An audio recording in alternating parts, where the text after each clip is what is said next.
Hello everyone, আজকে নিয়ে চলে এসেছি আবার আরেকটা নতুন ভিডিও। তবে প্রথমেই বলে রাখি, এই ভিডিওটা পুরোটা তোমরা দেখো, কারণ প্রথমেই বলি এই ভিডিওটি একটু লং ভিডিও হবে এবং কিছু কিছু জায়গায় হয়তো এটা আমি শর্ট ভিডিও হিসেবে পোস্ট করব, আবার কোথাও বড় ভিডিও হিসেবে। তো প্রথমেই বলে দিই, যেহেতু এটা লং ভিডিও হচ্ছে তাই ধৈর্য ধরে পুরো ভিডিওটা দেখো। টোটাল ভিডিওটা দেখলে আশা করি তোমাদের ভালো লাগবে। এটা একটা স্যাটিসফাইং ভিডিও বলতে পারো, কারণ কিছু কিছু ভিডিও আছে না যে খুব তাড়াতাড়ি কাজ করছি বা এই ধরনের জিনিসগুলো দেখতে বেশ ভালো লাগে, আমার তো খুব ভালো লাগে। তো আজকে আমি এরকমই একটা ভিডিও পোস্ট করছি যেটার মধ্যে টোটালি একটা গোটা আলমারি গোছানোর ভিডিও রয়েছে। এখানে যেরকম আমি কাজকর্ম করেছি তার সাথে সাথে কিন্তু আমাকে ক্যামেরার প্রপোর্শনটাকে ঠিক রাখতে হয়েছে, তার মধ্যে এডিটিংয়েও প্রচুর কিছু কেটে ছেটে বাদ দিতে হয়েছে, তারপরে আমি এই ভিডিওটা টোটালি তৈরি করতে পারছি। তো এই ভিডিওতে প্রথমেই আমি জামা কাপড়গুলোকে আলমারি থেকে বের করে নিয়ে রোদ্রে দিয়ে দিয়েছিলাম। আসলে কদিন ধরে তো প্রচুর বৃষ্টি চলছিল, তো বৃষ্টির পরে দুদিন ধরে একটু রোদ দিচ্ছে। আর এতদিনের বৃষ্টির পর রোদটা সত্যি সকলেরই খুব ভাল লাগে।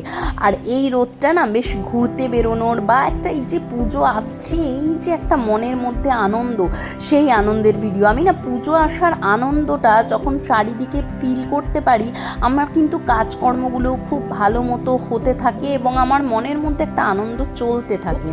তবে এই যে জিনিসগুলো করছি, এক্ষেত্রে আমি রোদের মধ্যে দিয়েছি জামা কাপড়গুলোকে, দেওয়ার পর ওই সময়টা আমার কিন্তু কেটে গেছে। এবার এখন যেটা দেখাচ্ছি সেটা কিন্তু অনেক রাত্রেবেলা, মানে আমি সারা দিন ফেলে রেখেছিলাম ওগুলোকে, তারপরে সন্ধ্যা হয়ে গেছে, রাত্রি হয়ে গেছে, আমি করতে পারিনি ওগুলোর কাজ। তারপরে টোটালি রাত্রেবেলা খাওয়া দাওয়া করে বাচ্চারা ঘুমিয়ে পড়ার পরে মানে আমি এই ভিডিওটা করতে এসেছি এবং এই কাজটা মেনলি আমি করতে এসেছিলাম মাঝ রাত্রেবেলা। ভিডিও তো ছিল কাজের সাথে, কিন্তু কাজটাই তো আসল ছিল।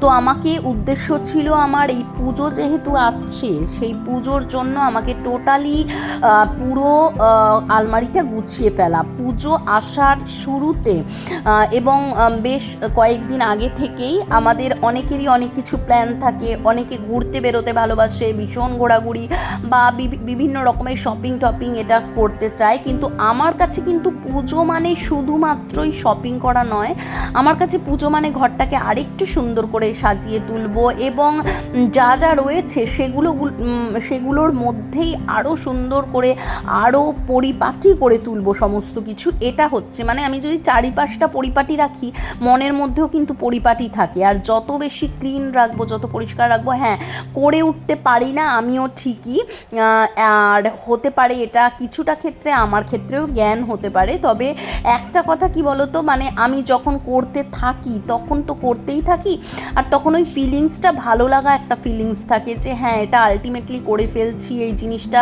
টোটালি কমপ্লিট হচ্ছে, আমি আমার একটা মিশন সাকসেসফুল করছি। তো এইটার মধ্যে যে স্যাটিসফাইটা থাকে না, মানে স্যাটিসফ্যাকশনটা থাকে, তো সেইটা না আমি চাই যে তোমাদের মধ্যেও ছড়াক। কারণ আশা করি তোমরা অনেকেই দেখো, মেয়েরা তো সবাই একটু না একটু হলেও একটু ঘরকোনা হয়, সেখানে গিয়ে আমি হয়তো একটু বেশি হতে পারি। আমি ঘর পরিষ্কার পরিচ্ছন্ন এখানে ওখানে সেখানে দেখা এগুলো করেই থাকি। তবে হ্যাঁ আমি একটানা কাজ করে যেতে পারি না, একদিন কাজ করব তো আবার দুদিন করব না, 3 দিনের দিন করব, এই রকম একটা ব্যাপার হয়ে যায়, বা চতুর্থ দিনের দিন করব।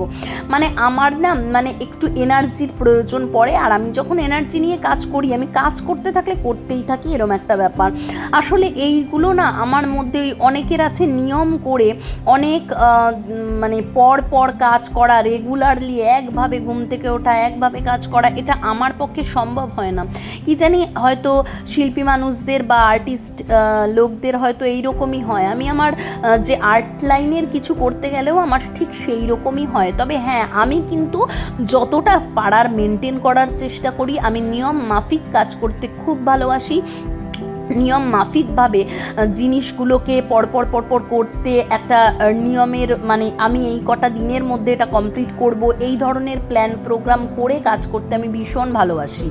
আর যার জন্য এই প্ল্যান প্রোগ্রামগুলো না মনের মধ্যে রেখে দিই, সবসময় বললে সেগুলো কিন্তু পূরণ হবে না, তো মনের মধ্যে রেখে দিয়ে সেগুলোকে আমি টোটালি করার চেষ্টা করি। দেখো আমি কিন্তু শাড়ি ভাঁজ করছি, আর সেই প্রসঙ্গে প্রথমেই বলে রাখি আমি বেশ কিছু শাড়ি কোথা থেকে কিভাবে কিনে কিনেছি, পেয়েছি, এগুলোর অনেক হিস্ট্রি আছে। প্রত্যেকটা শাড়ির তো গল্প কথা থাকে, তো সেগুলো আমি পরে একদিন এই ভিডিওটারই কিছু অংশে তুলে ধরবো, এবং সেগুলো কিন্তু আমি আজকে কেটে বাদ দিয়ে দিয়েছি। তো এই যে শাড়ি টাড়িগুলো গুছিয়ে নিচ্ছি, এই সমস্ত কিছু কমপ্লিট করার চেষ্টা করছি। এগুলো জাস্ট ভাঁজ করলাম, এবার জিনিসগুলোকে ওপরে তোলাম, গোছানো, এগুলো করতে আমার বেশ সময় লেগেছে। আমি কাজটা শুরু করেছি মানে প্রায় ভোরের দিকে, 4টের সময়, ধরো 3:30-র সময়, এবং তারপরে কাজটা শেষ হয়েছে আমার সকাল 7:30-8টার সময়। তারপরে আমি গেছি স্নান করতে, তারপরে এসে একটুখানি শুয়েছিলাম।